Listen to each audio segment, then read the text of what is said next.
Installez vous-même votre nouveau PC, rien de plus facile. Il suffit d'un peu de bon sens et d'organisation. Et ben voilà, j'ai craqué et je l'ai acheté. Je crois que j'ai fait une bonne affaire, en tout cas je suis très contente. Tu m'aides à l'installer? Pas de souci. Il nous faut en premier lieu un canif ou un cutter pour pouvoir ouvrir l'emballage, et puis aussi une prise multiple pour pouvoir raccorder tous les éléments au secteur. D'accord, faut-il un modèle en particulier? Bien, je conseille un modèle tel que cette multiprise avec 5 prises reliées à la terre et aussi un interrupteur général pour pouvoir débrancher tout d'un seul coup. Daniel, as-tu d'autres conseils à nous donner avant de commencer? Il nous faut disposer d'un plan de travail dégagé comme cette table. Si vous êtes seul, il est conseillé de déballer le matériel sur le sol. Ainsi, vous éviterez de le faire tomber de haut et cela pourrait être embêtant par exemple pour l'écran. Bon, eh bien nous voilà parés à installer. Par quoi faut-il commencer, l'écran ou l'unité centrale? Peu importe, mais attention de respecter le sens d'ouverture des cartons. Ouvrez-les sans les déchirer, car vous devrez conserver emballage et carton pour un éventuel retour en atelier ou tout simplement pour transporter votre matériel informatique en toute sécurité.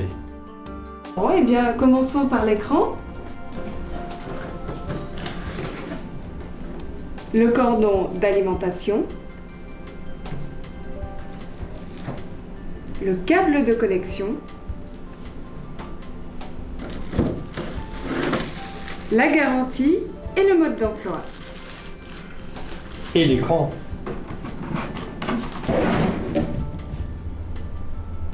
Ouvrons le carton de l'unité centrale. Et celui-ci contient d'autres cartons.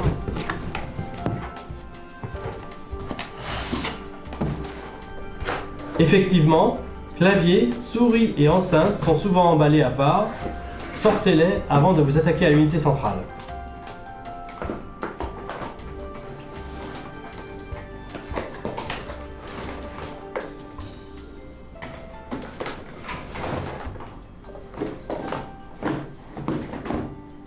Mais aussi le cordon d'alimentation, la documentation technique et la garantie, les CD-ROM livrés avec les logiciels vendus avec l'ordinateur. Mais alors où est le CD de Windows? Bien souvent, Windows est préinstallé dans l'ordinateur. En revanche, conservez soigneusement la licence de ce système d'exploitation. Vous en aurez besoin pour mettre à jour Windows. Et à quoi sert cette prise téléphonique gigogne? Ça, c'est pour pouvoir connecter l'ordinateur à Internet en utilisant les prises du téléphone. Très bien. Alors sortons l'unité centrale en procédant comme pour l'écran. Regardons de plus près cette unité centrale. À l'avant, le capot du lecteur de CD-DVD, le capot du graveur, le lecteur de disquette et le bouton de marche arrêt. Certains modèles possèdent des entrées USB ou audio en façade qui sont parfois protégées par un capot. Ces entrées, facilement accessibles, sont réservées aux périphériques mobiles comme les appareils photo numériques. En revanche, tous les périphériques essentiels que nous venons de déballer seront connectés à l'arrière de l'unité centrale. Attends, laisse-moi deviner. Le vert sur le vert et le violet sur le violet. Bravo! Comme tu l'as deviné, les constructeurs utilisent désormais des codes couleurs pour faciliter le branchement des périphériques. Il y a ici 2 ports PS2. Je branche le clavier sur le port violet. Je branche ensuite la souris sur le port PS2 vert. Et ce connecteur bleu, c'est sans doute l'écran.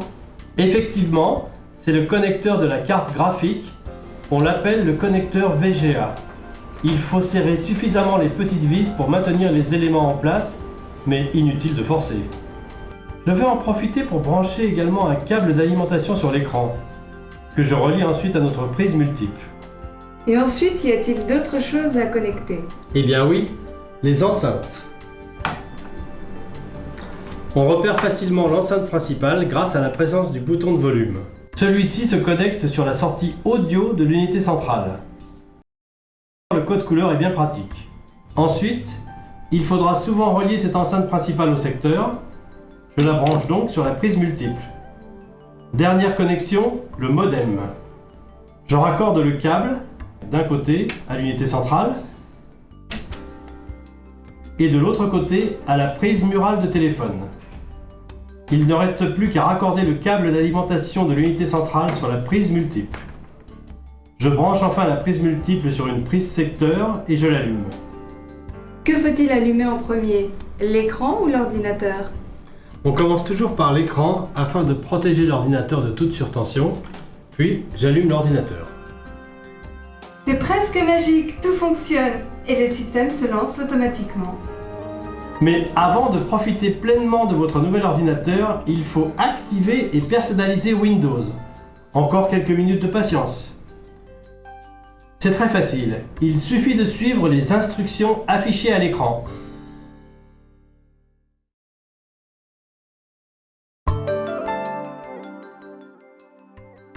Installer une imprimante, c'est l'enfance de l'art si c'est un modèle plug and play, un terme anglais qui signifie on branche et ça marche. Si l'imprimante n'est pas plug and play, il faudra juste installer les logiciels pilotant cette imprimante. L'affaire de quelques minutes. Alors Coralie, et cette nouvelle imprimante? J'ai tout sorti et j'ai enlevé les protections conformément au mode d'emploi. A-t-on besoin d'autre chose? Non, mais il va falloir d'abord regarder quel est le type de câble à brancher entre l'imprimante et l'ordinateur. La plupart des imprimantes sont reliées au port USB ou à un port parallèle. Certains modèles comme celui-ci possèdent une double connectique.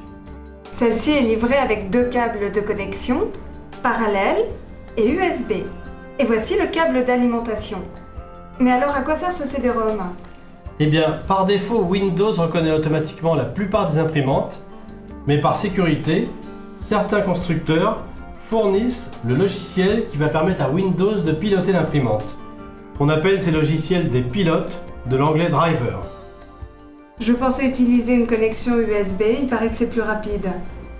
Effectivement, le transfert par USB est beaucoup plus rapide entre l'ordinateur et l'imprimante. Mais si j'étais toi, j'utiliserais une connexion parallèle pour l'imprimante. Je sais que tu veux brancher d'autres appareils sur ton ordinateur, comme une webcam, un modem, un scanner, un appareil photo numérique, peut-être aussi un caméscope. Donc, il vaut mieux réserver des ports USB libres sur ton ordinateur. Tu as raison. J'éteins l'ordinateur? Oui, puisque de toute façon, nous n'installerons les pilotes que par la suite si c'est nécessaire. Il faut toujours éteindre l'ordinateur lorsque vous manipulez l'unité centrale, comme ici lorsque on va accéder à la phase arrière. Le port parallèle se trouve donc à l'arrière de l'ordinateur. Le connecteur comporte 24 broches. Enfichez fermement l'extrémité mâle du câble parallèle sur le port parallèle de l'ordinateur. N'oubliez pas de serrer les petites vis pour sécuriser la connexion, mais sans forcer. L'autre extrémité doit être reliée à l'imprimante. Lorsque la fiche est solidement enfoncée, ramenez les 2 clips sur le côté pour la fixer définitivement. Enfin, je raccorde le câble d'alimentation au connecteur correspondant, puis à notre prise multiple. Et je mets l'interrupteur de l'imprimante sur la position marche on. J'allume l'ordinateur? Oui, tu peux y aller. Nous aurons peut-être besoin d'installer les pilotes. Veillez à ce que l'imprimante soit allumée avant de lancer Windows, car Windows ainsi va la reconnaître automatiquement. On a de la chance, Windows reconnaît tout de suite mon imprimante. Et puisque l'assistant ajout de nouveaux matériels ne se lance pas, c'est que Windows installe automatiquement mon imprimante. Et oui, c'est cela qu'on appelle le plug and play. En clair, on branche et ça marche. Mais vous n'aurez pas toujours la chance d'en profiter. Si l'assistant ajout de nouveaux matériels s'affiche, il faut tout simplement insérer le CD-ROM de pilote livré avec l'imprimante dans le lecteur de CD et suivre les instructions de l'assistant. C'est compliqué? Non, pas du tout. L'opération consiste à repérer les pilotes du CD et à cliquer sur le bouton suivant.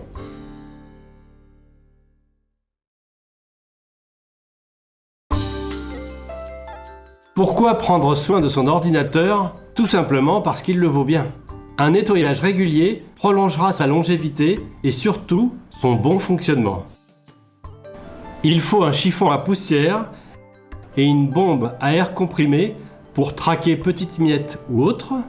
Pour la saleté et les traces de doigts, une bombe nettoyante spéciale écran, un nettoyant pour matière plastique et des lingettes sèches. On commence par l'écran. Quel que soit l'élément, il faut toujours commencer par enlever la poussière. Dépoussiérez l'écran à l'aide du chiffon, sans oublier le pied et la face arrière. Les écrans cathodiques chauffent beaucoup. Il faut par conséquent veiller à ce que la poussière ne s'accumule pas dans les orifices d'aération destinés au refroidissement. D'où l'intérêt de la bombe à air comprimé. Ensuite, pour nettoyer l'écran, utilisez la bombe spéciale écran et essuyez avec des lingettes. Pour le capot, quelques lingettes imprégnées de nettoyant plastique feront l'affaire. Et pour finir, lustrez avec des lingettes sèches. Et je procède de même pour le clavier? Oui, tout à fait. Un coup de chiffon. Puis la bombe à air comprimé, que je passe entre les rangées de touches. Et pour finir, un nettoyant plastique si nécessaire. Sans oublier le câble. Et pour la souris? Souris. Les souris optiques sont très faciles à nettoyer. Un coup de chiffon, puis une lingette imprégnée de nettoyant plastique. Insistez sur les patins qui sont en contact avec le plan de travail. Je nettoie régulièrement ma souris et pourtant elle se bloque et elle manque de précision.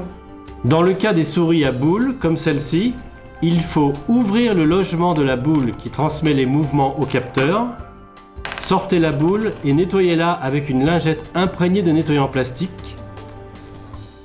secouez la souris pour faire tomber la saleté, puis utilisez la bombe à air comprimé pour expulser la poussière. Si des particules sont collées au roulement, voici une petite astuce. Frottez-les avec un coton-tige imprégné d'alcool pharmaceutique, puis décollez la saleté et si besoin, retirez-la délicatement avec une pince à épiler. Vérifiez que la boule est bien sèche, remettez-la en place et replacez l'opercule. Et pour finir, n'oubliez pas le tapis de la souris, sinon elle perdra tout le bénéfice du nettoyage. Eh bien, ce n'était pas bien compliqué. Maintenant, je suis sûre que ma souris ne me trahira plus. Vous devrez tôt ou tard ouvrir le boîtier de l'ordinateur pour ajouter ou modifier un élément, par exemple une barrette de mémoire ou un disque dur, ou tout simplement pour en dépoussiérer l'intérieur. Préparez déjà le matériel nécessaire. Un chiffon à poussière, une bombe à air comprimé, un nettoyant pour matière plastique, des lingettes sèches, un gros pinceau à poil souple et un petit tournevis. La face arrière de l'unité centrale attire énormément la poussière, en particulier le ventilateur. Utilisez le pinceau pour enlever la poussière, en faisant bien attention de ne pas la repousser à l'intérieur par inadvertance. Ensuite, la bombe à air comprimé s'impose. Les connecteurs méritent également toute votre attention.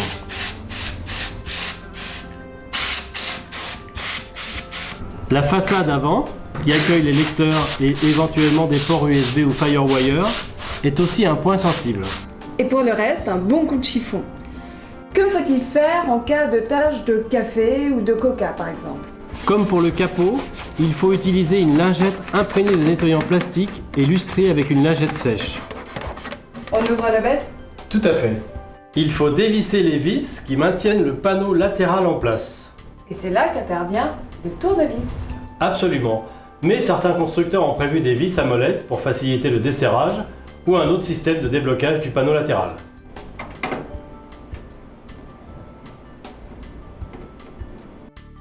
Coralie, aurais-tu un récipient pour conserver les vis et ne pas les égarer? Oui, tiens, en voici un. Merci.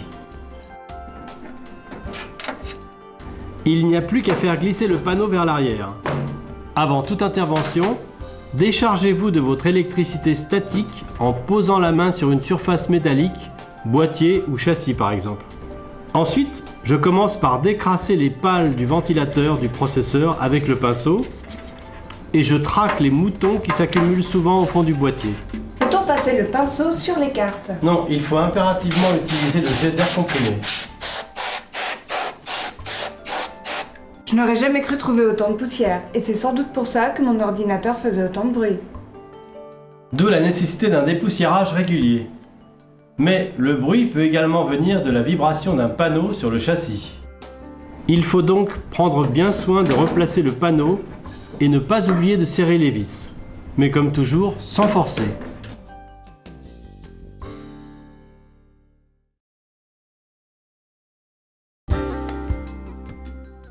Ajouter de la mémoire vive améliorera notablement les performances globales de votre ordinateur.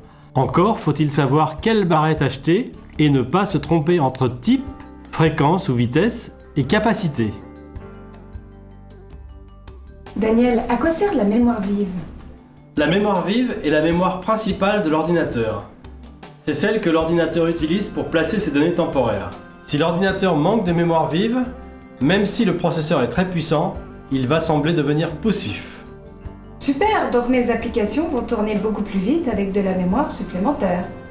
Absolument, car lorsque Windows manque de mémoire vive, il se sert du disque dur pour placer ses données temporaires. Or, le disque dur est un média beaucoup moins rapide que la mémoire vive. Mais attention, toutes les cartes mères n'ont pas la même capacité d'accueil. Les plus anciennes ne peuvent accueillir que 384 mégaoctets de mémoire vive, les plus récentes peuvent accueillir 756 mégaoctets, et les cartes mères de dernière génération peuvent accueillir plusieurs gigaoctets de mémoire vive. Par ailleurs, la carte mère détermine le type de mémoire que l'on pourra insérer dans l'ordinateur. Je suppose que ces caractéristiques et la capacité mémoire sont indiquées dans la documentation de la carte mère, mais alors impossible de mettre la main dessus. Pas de souci, il suffit de se connecter sur le site internet du constructeur. Si vous ne connaissez pas le constructeur, ou si les informations ne sont pas disponibles, téléchargez un utilitaire de diagnostic comme Sysoft Sandra. Ce petit programme gratuit vous dira tout sur votre PC, sa carte mère et sa mémoire. De toute façon, la première chose à faire est d'ouvrir l'ordinateur pour vérifier s'il existe un emplacement de mémoire libre sur la carte mère. Voici des connecteurs de mémoire libre. Lorsque la carte mère comporte plusieurs connecteurs mémoire, ils sont parfois numérotés. Il faut alors respecter l'ordre de remplissage en commençant par le premier. J'ai entendu dire qu'il ne fallait pas mélanger les différents types de barrettes. Effectivement, il est tout à fait déconseillé de mélanger les genres. Il existe 4 types de mémoire: EDO, SDRAM, DDR SDRAM, RAMBus ou RDRAM. Pour chaque type ou presque, il existe différentes vitesses, ou plutôt différentes fréquences d'échange des données avec le microprocesseur. Comment installer une barrette de mémoire? Cela dépend du type de mémoire, mais le principe est le même. Avant toute chose, déchargez-vous de toute électricité statique en touchant une surface métallique. Dégagez l'emplacement des barrettes en écartant délicatement nappes et câbles. Y a-t-il un sens d'insertion des barrettes? Absolument. Pour repérer le sens d'insertion, tenez la barrette par ses extrémités, repérez les composants mémoire qui devront être dirigés vers le haut, et le ou les détrompeurs, généralement une encoche ou un picot. Les barrettes sont maintenues en place par des clips faisant parfois office de pattes d'éjection. Vérifiez leur bonne ouverture, puis insérez fermement la barrette dans le connecteur de la carte mère, mais sans forcer. Tu as entendu ce clic ? Ce sont les clips latéraux qui viennent de se refermer sur la barrette pour la maintenir définitivement en place. Et si on a peur de se tromper, il est toujours possible de faire vérifier sa barrette mémoire par un revendeur. Pour cela, il suffit d'ouvrir les clips et de la retirer délicatement. Exactement. Ce n'est pas très compliqué.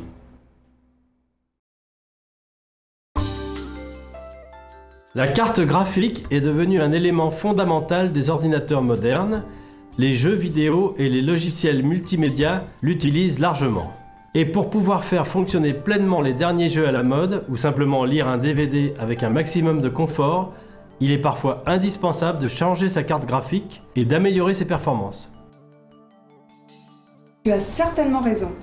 C'est ma carte graphique qui est responsable de la chute des performances de ma machine. Tu imagines, elle n'arrive même plus à faire tourner le dernier Windows Media Player. En tout cas, tu as bien fait de choisir une carte GeForce FX. Elle dispose des technologies de Nvidia qui te donneront des performances très bonnes pour la 3D et la vidéo. La majorité des cartes graphiques s'installent aujourd'hui sur le port AGP.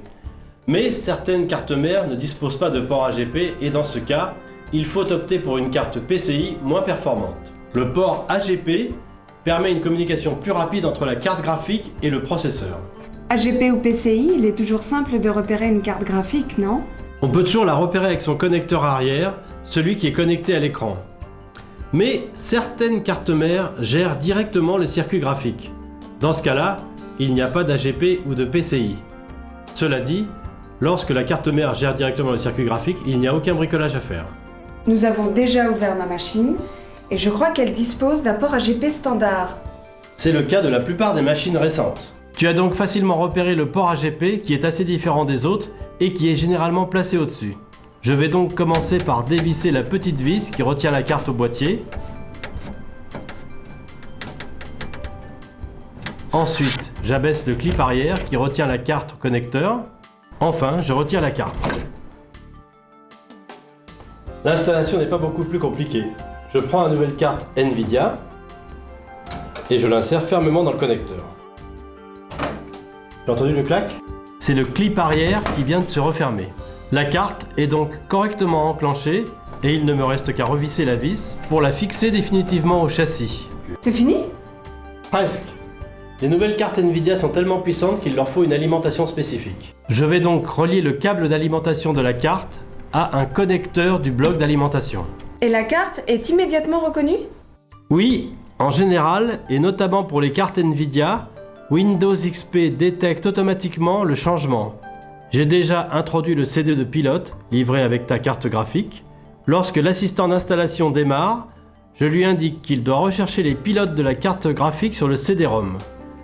Windows les installe, puis il nous signale que la carte est prête à fonctionner.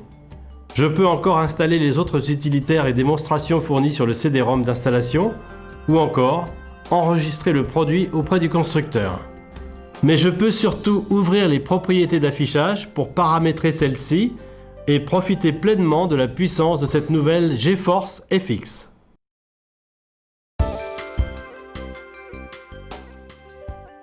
Une bonne carte son est indispensable pour tirer pleinement parti des possibilités multimédia de votre PC. Surtout si vous êtes cinéphile ou mélomane. L'opération n'est pas très compliquée. Daniel, à quoi doit-on penser avant de remplacer sa carte son? Il faut vérifier qu'il existe un connecteur PCI de libre dans l'ordinateur. Par ailleurs, si les fonctionnalités audio sont gérées directement par la carte mère, il faut penser à les activer à partir du BIOS de l'ordinateur. Regarde, j'ai ouvert le boîtier de mon ordinateur et on voit clairement qu'une carte son indépendante se trouve derrière la sortie audio des enceintes. Et cette carte est effectivement insérée dans l'un des connecteurs de la carte mère. Il s'agit d'une carte PCI, le remplacement sera donc très facile. Avant de commencer, vérifions que le matériel est au complet. Nous avons la carte, la documentation, les CD-ROM contenant les pilotes de la carte. Mais alors à quoi sert ce petit câble? Ce sont des câbles audio internes qui vont permettre la lecture de CD musicaux sur le lecteur de CD ou de DVD. Ôtez la vis qui fixe la tranche de la carte au boîtier et mettez-la de côté. Pour retirer la carte son, saisissez-la par les deux coins opposés et tirez-la doucement vers vous. Car voici sa remplaçante. Placez la carte à la verticale du connecteur et poussez sur les deux coins en même temps.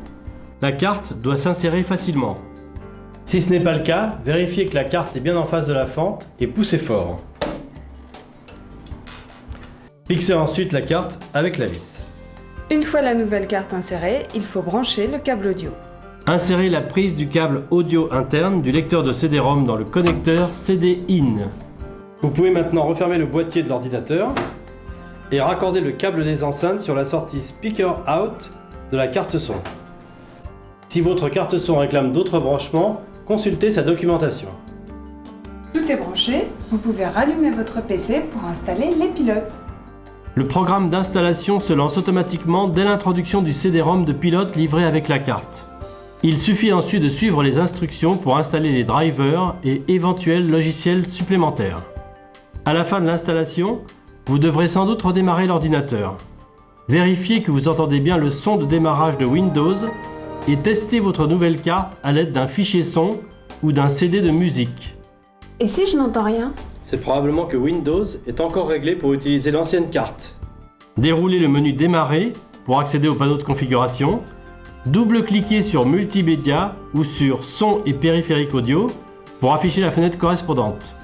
Activez l'onglet Audio, puis utilisez les listes de choix des sections Lecture et Enregistrement pour sélectionner le nom de votre nouvelle carte. Super! Merci Daniel. Et si on regardait un bon DVD?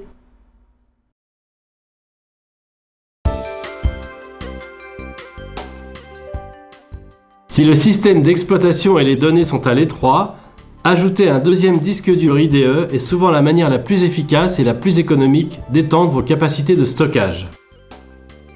Daniel, existe-t-il différentes catégories de disques durs?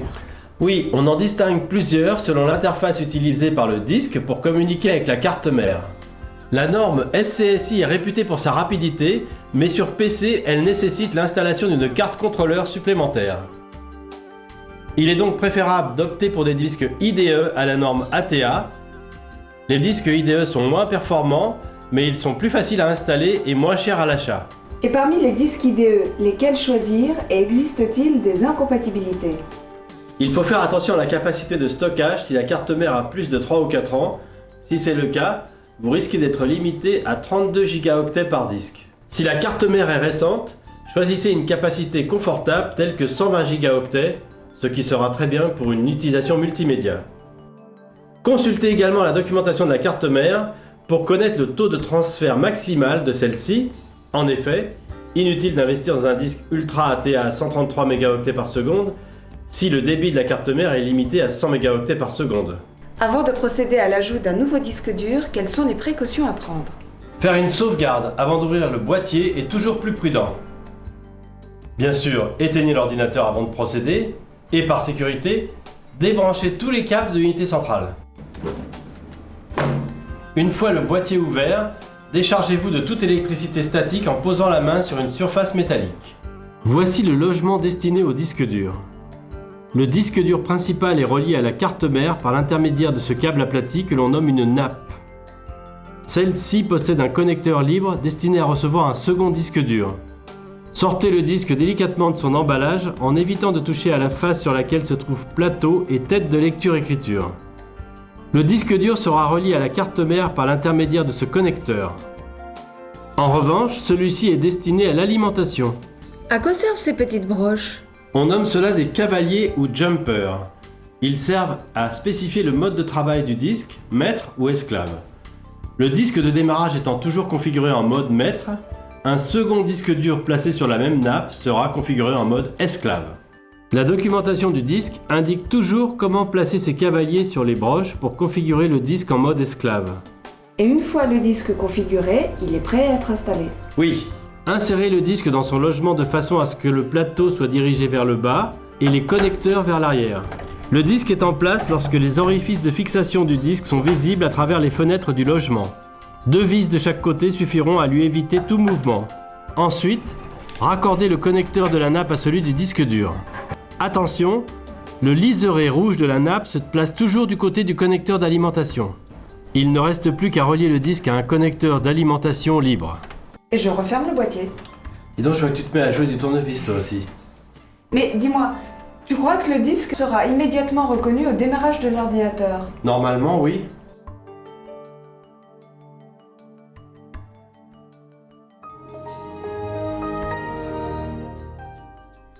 Et voilà, dans Windows, lorsque j'ouvre mon poste de travail, je dispose bien d'un deuxième disque dur. Les performances des graveurs et des lecteurs sont en perpétuelle évolution. Installer un modèle plus performant, passer au DVD, rien de plus facile vu qu'il s'agit de remplacer un périphérique IDE par un autre. Daniel, je voudrais remplacer mon lecteur de CD-ROM par un nouveau lecteur de DVD. Tu m'aides à l'installer? Super. Je vois que tu as déjà prévu un tournevis et ouvert le boîtier des 2 côtés. Ben, c'est que j'ai hâte de l'essayer. Commençons par enlever le vieux lecteur de CD-ROM. Pas si vite. Regardons d'abord comment l'ancien lecteur est branché avant de tout déconnecter. Ici le câble d'alimentation. Ensuite, ce tout petit câble relie le lecteur à la carte son de l'ordinateur, ce qui permet d'écouter les CD musicaux. Et pour finir, cette nappe relie le lecteur à la carte mère. Notez que le liseré rouge est placé du côté de l'alimentation. Les lecteurs sont-ils fragiles? Beaucoup moins que les disques durs.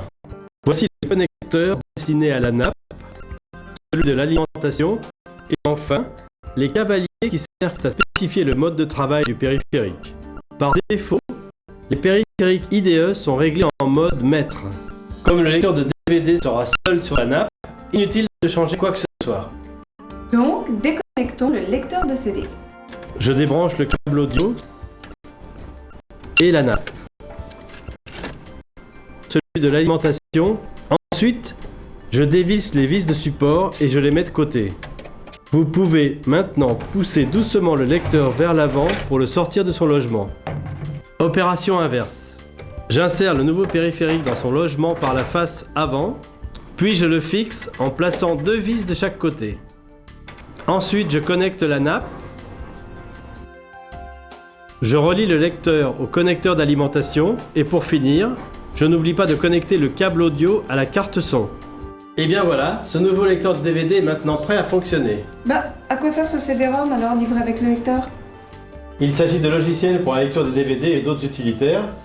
Ils sont très faciles à installer, il suffit de suivre les instructions des assistants. Merci Daniel, je vais pouvoir me débrouiller toute seule maintenant.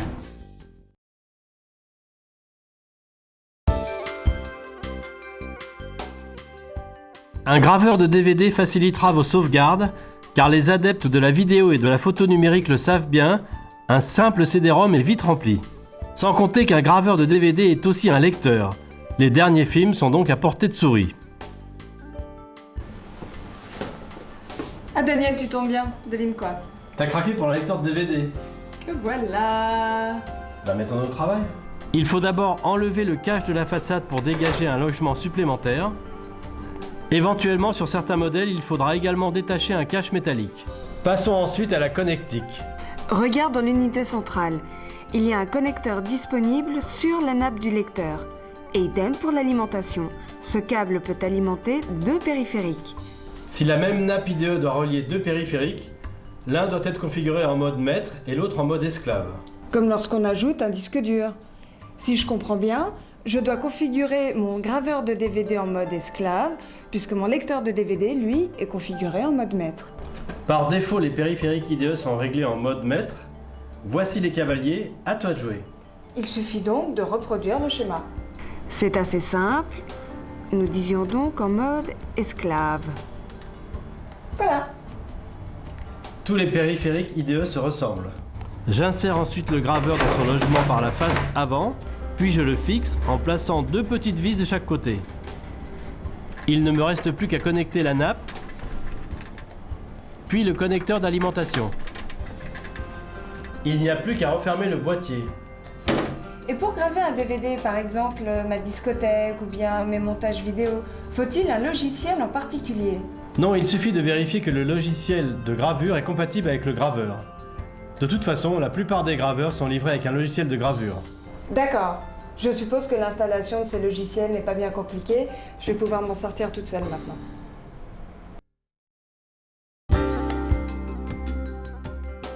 Dernière nouveauté, les PC sont devenus Media Center. Vous pouvez désormais regarder la télévision, jouer des DVD, écouter de la musique ou naviguer sur le web avec la même télécommande sans quitter votre fauteuil. Tu as remarqué? J'ai rapproché mon téléviseur de mon ordinateur. Laisse-moi deviner, tu as acheté une carte TV, c'est ça? Pas seulement, j'ai pris la nouvelle Nvidia Personal Cinema FX. Tu as fait un bon choix. C'est une carte graphique puissante qui permet à la fois l'acquisition vidéo et la réception de la télévision. Elle est associée à une super télécommande. Tu vas pouvoir transformer ton PC en un centre multimédia de loisirs. Ouais, et je vais pouvoir enregistrer mes émissions préférées sur mon disque dur. Il est également possible de regarder un DVD pendant qu'une émission s'enregistre, et puis de graver cette émission sur un DVD ou un CD. Tiens, alors voici la carte, mais je crois qu'il y a pas mal de choses à brancher avant. T'inquiète pas, c'est pas bien compliqué. Tu as déjà ouvert le boîtier, c'est parfait, il n'y a plus qu'à insérer la carte. Je commence par retirer ton ancienne carte vidéo qui est connectée sur le port AGP. Je retire la petite vis qui retient la carte au châssis. J'abaisse le clip qui retient l'arrière de la carte sur le port, puis je la retire en douceur. Opération inverse. J'introduis fermement la nouvelle carte dans le port AGP. Le clip arrière se referme tout seul et c'est le signe qu'elle est correctement enfoncée. Il ne me reste plus qu'à remettre la vis de fixation de la carte au châssis. À l'arrière, la carte Nvidia Personal Cinema FX comporte 3 connecteurs. Le premier est bleu et on aura reconnu le connecteur de l'écran de l'ordinateur. Le deuxième permet de connecter le concentrateur NVIDIA. Le branchement est très simple. Sur le câble, le connecteur possède un petit bouton qu'il faut enfoncer avant de l'introduire dans la prise. Par ailleurs, l'extrémité de ce câble comporte également 2 mini jacks qui doivent être reliés à la carte son. Le bleu se branche sur la prise bleue Audio In et la verte sur la prise verte Audio Out. Notez que ce dernier est un connecteur gigogne qui permet de rebrancher sur la même prise la sortie audio normale de l'ordinateur, enceinte ou casque. Enfin, le troisième connecteur de la carte permet de relier un câble d'antenne standard. Et comment vais-je pouvoir brancher mon décodeur satellite? Grâce au concentrateur NVIDIA. Sur ce petit boîtier, on dispose d'entrée et de sortie audio-vidéo en RCA et en S-vidéo. Pour connecter ton ordinateur à ta télévision, nous allons utiliser un câble Péritel RCA. D'un côté, les RCA seront reliés au concentrateur NVIDIA, en respectant le code couleur bien entendu. Et de l'autre côté, on connectera la prise Péritel au téléviseur. Le même type de câble pourra relier le concentrateur à ton décodeur satellite. Et maintenant, la télécommande. Attends, avant la télécommande, nous devons installer les logiciels. Lorsque je rallume la machine, la nouvelle carte est automatiquement détectée par Windows XP. J'utilise donc l'assistant Ajout de nouveau matériel en insérant le CD-ROM livré avec la carte dès que Windows le réclame. Lorsque les pilotes de la carte sont installés, il faut encore installer les nombreux logiciels qui sont livrés avec celle-ci. Dans le poste de travail, j'ouvre donc le CD-ROM d'installation NVIDIA et je double-clique sur Setup. Il ne me reste plus qu'à suivre l'assistant. Je sélectionne PAL SECAM comme format vidéo. L'installation est assez rapide. À la fin, l'assistant vous demandera probablement de relancer Windows. Passons ensuite à la télécommande. Alors je suppose que ceci est le récepteur. Tout à fait. Et nous allons connecter ce récepteur à un port USB libre de l'ordinateur. Waouh, je vais pouvoir m'installer dans un bon fauteuil et m'amuser un petit peu.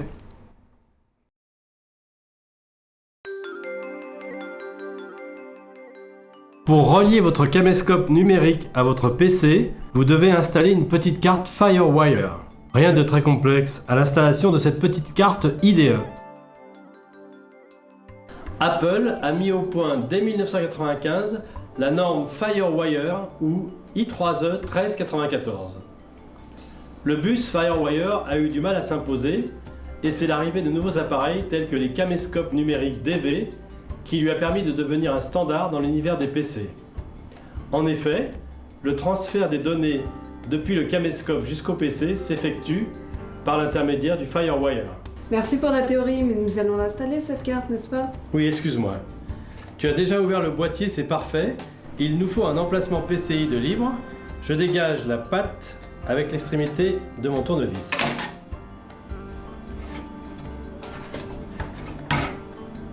Mais elle est toute petite cette carte. Heureusement, car ton unité centrale est déjà bien occupée. Comme pour une autre carte PCI, il me suffit ensuite de l'insérer fermement dans le port, puis de placer une petite vis pour la fixer au boîtier.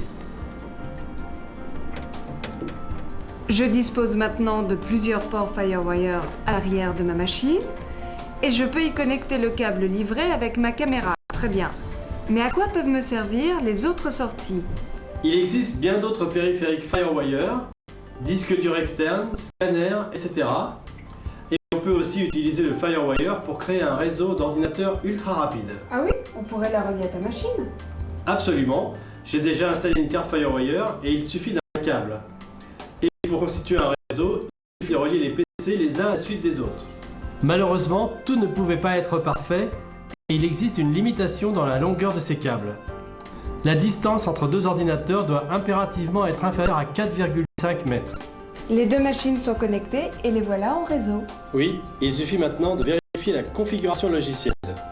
Si vous installez une carte I3E 1394 FireWire sur Windows XP, vous aurez probablement la surprise de la voir instantanément reconnue par le système comme une carte réseau. Après l'installation, la carte réseau I3E 1394 apparaîtra donc dans le gestionnaire de périphériques des propriétés système du panneau de configuration. De la même façon, Si vous déroulez le menu Démarrer, Paramètres, Connexion réseau, Windows XP devrait avoir créé une nouvelle connexion réseau utilisant cette carte. En déroulant le menu contextuel de cette connexion, vous aurez accès à ses propriétés. Dès l'installation, la carte I3 de 1394 devrait normalement être associée au protocole TCP/IP et au service client pour les réseaux Microsoft et partage de fichiers et d'imprimantes. En règle générale, vous n'aurez donc rien à paramétrer.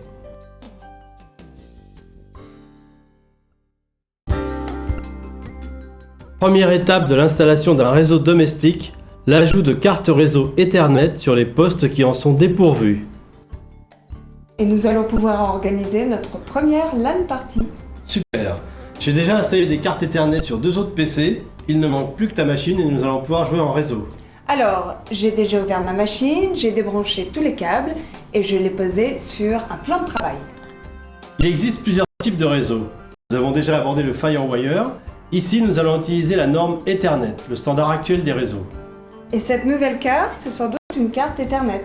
Oui, c'est ce que l'on appelle une carte contrôleur Ethernet qui va permettre aux PC de communiquer entre eux en utilisant ce que l'on appelle un protocole tel que TCP/IP, le protocole utilisé sur Internet. C'est celui que nous allons utiliser? Oui, ce sera plus pratique et cela va aussi nous permettre de partager une connexion Internet sans souci. Très bien, eh bien nous pouvons commencer. Tu permets que j'essaye? À toi de jouer. Nous allons utiliser un connecteur PCI qui est actuellement libre. Il n'y a qu'à insérer fermement la carte dans le connecteur du port. Et ça résiste, c'est normal? C'est assez fréquent parce que la carte et les connecteurs sont neufs. Il faut vérifier que tout est bien en place et forcer un peu. Voilà, c'est rentré. Il ne me reste plus qu'à fixer la vis qui retient la carte au boîtier. Parfait. Peux-tu également refermer le boîtier et rebrancher les câbles? Nous allons installer ce nouveau périphérique. Pas de problème. Les cartes réseau sont des périphériques très standards et Windows XP détectera automatiquement l'ajout de la nouvelle carte. Dans la plupart des cas, il ne vous demandera même pas d'introduire un CD de pilote car le système reconnaît déjà de très nombreux modèles. Si ce n'est pas le cas, insérez simplement le CD-ROM livré avec la carte au moment où Windows vous le réclamera. Parmi les propriétés système, cliquez d'abord sur l'onglet Matériel, puis sur le bouton Gestionnaire de périphériques pour vérifier que la nouvelle carte réseau apparaît bien. Ensuite, si vous ouvrez les connexions réseau, vous découvrirez que Windows a également créé une connexion au réseau local. En sélectionnant celle-ci, puis en déroulant le menu contextuel, vous aurez accès à ses propriétés. Ici aussi, Windows a déjà tout configuré par défaut. Le réseau Microsoft, le partage des dossiers et des imprimantes et le protocole TCP/IP. Et il ne reste plus qu'à brancher les câbles et relier les PC entre eux.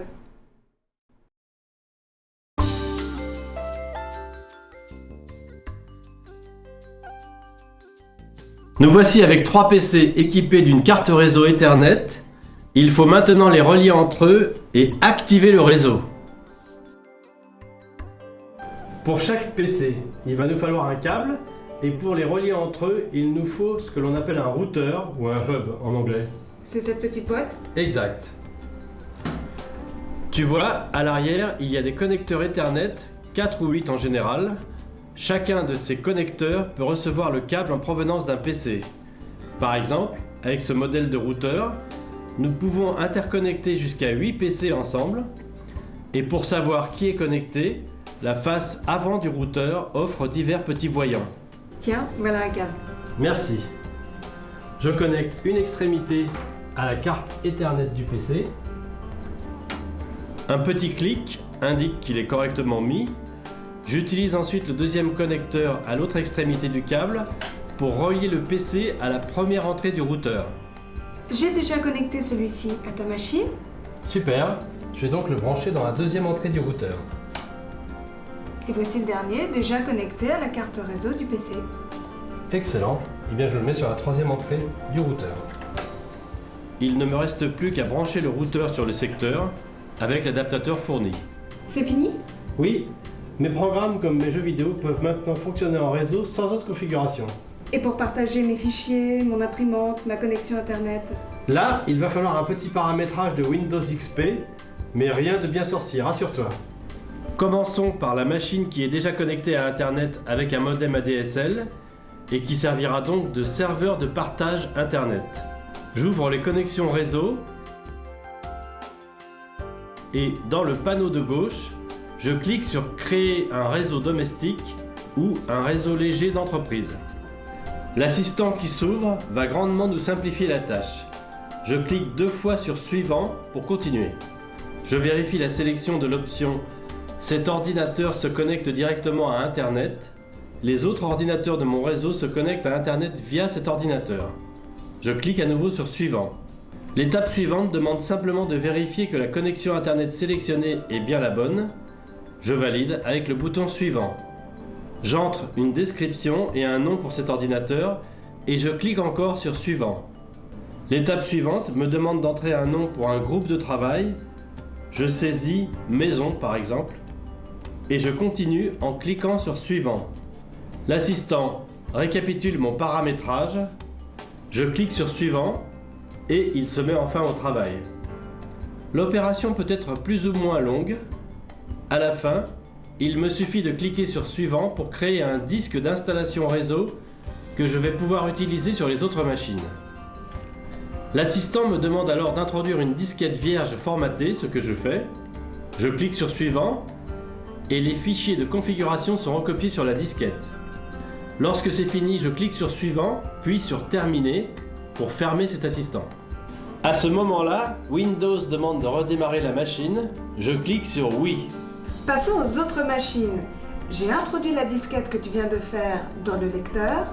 Que faut-il faire maintenant? Tu double-cliques sur le poste de travail pour l'ouvrir, puis sur le lecteur de disquette. Ensuite, tu lances le programme Net Setup en double-cliquant dessus. Le même assistant va se lancer sur ta machine. Et ensuite, il suffit que je clique tout le temps sur Suivant, non? Tu dois tout de même entrer un nom et une description pour ta machine, ainsi que le même groupe de travail que moi. Sinon, effectivement, il suffit d'appuyer sur Suivant. Ok, et lorsque l'assistant a été exécuté sur toutes les machines, que fait-on? Eh bien, tous les postes auront désormais accès à Internet à travers ta connexion. Et puis, les autres ordinateurs vont apparaître dans tes favoris réseau et tu pourras déjà échanger des fichiers à travers des dossiers partagés. Par contre, pour partager ton imprimante, il faudra dérouler le menu Démarrer, Paramètres, Imprimante et Télécopieur. En cliquant avec le bouton droit sur l'imprimante concernée, le menu contextuel se déroule et il suffit de cliquer sur la commande Partager. Je coche ensuite l'option Partager cette imprimante et je valide en cliquant sur OK.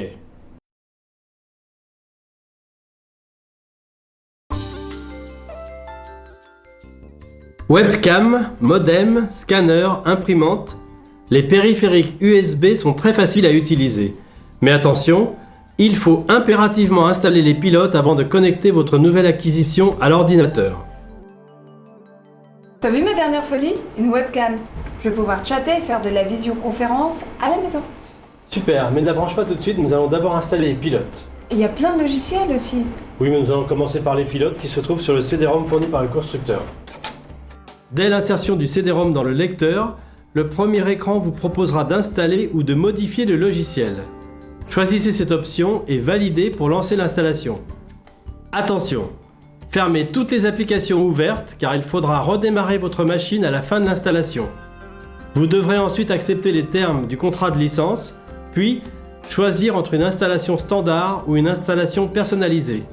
Si vous n'êtes pas un utilisateur avancé, optez pour une installation standard. Après un dernier écran de confirmation, l'installation proprement dite commence. Le programme d'installation copie les fichiers. L'installation correcte de tous les logiciels et pilotes peut demander quelques minutes. À la fin de l'opération, le programme annonce qu'il doit relancer l'ordinateur afin de prendre en compte les nouveaux éléments. L'ordinateur redémarre automatiquement. On peut brancher la caméra maintenant? Attends, nous n'avons pas encore fini avec l'assistant. Nous avons installé le pilote et les logiciels, mais encore faut-il les associer à la webcam. Tu as raison, une nouvelle boîte de dialogue demande de fermer applications et programmes antivirus qui se lancent automatiquement au démarrage de l'ordinateur. Ça y est, tu peux connecter la caméra à un port USB libre. Bah, que se passe-t-il? Windows semble inactif. Va-t-il reconnaître ma webcam? Effectivement, l'opération peut être assez longue, patience. Généralement, Windows reconnaît d'abord la caméra, puis le microphone incorporé. Encore un assistant, mais pour régler la caméra cette fois. Une fois la caméra reconnue et associée avec les pilotes, l'assistant de connexion de la caméra affiche généralement une première prise de vue. Si l'image est floue, effectuez un premier réglage de la mise au point en tournant la bague de l'objectif. L'assistant permet de régler ou de corriger contraste et luminosité. Si l'image vous paraît correcte, passez à l'étape suivante qui vous permettra de terminer l'installation. Je peux en profiter tout de suite de ma webcam ou faut installer tous les logiciels? Non, tu peux y aller, le logiciel le plus important c'est celui qui pilote la webcam et on l'a installé. Les autres logiciels sont optionnels. En revanche, pour chatter et faire de la vidéoconférence, il faut s'inscrire à un service de messagerie en ligne, puis télécharger et installer les logiciels. Lecture, édition, gravage, jeu. Faites de votre PC le centre de divertissement numérique dont vous avez toujours rêvé. Avec NVIDIA Personnel Cinéma. Jouez à des jeux en 3D, écoutez de la musique, regardez et commandez à votre gré des émissions en cours de diffusion, gravez et visionnez des DVD, retouchez des vidéos, etc. Le tout à partir d'un ordinateur de bureau avec NVIDIA Personnel Cinéma. Boosté par la carte graphique GeForce FX de NVIDIA, très facile à installer, et son tuner télé intégré, NVIDIA Personnel Cinéma offre des graphismes et une qualité d'image étonnante sur votre téléviseur comme sur le moniteur de votre PC. Grâce à la très primée technologie d'affichage multi-écran NVIEW de NVIDIA, vous pouvez regarder vos infos numériques sur n'importe quelle combinaison d'écran plat, CRT ou télé, simultanément.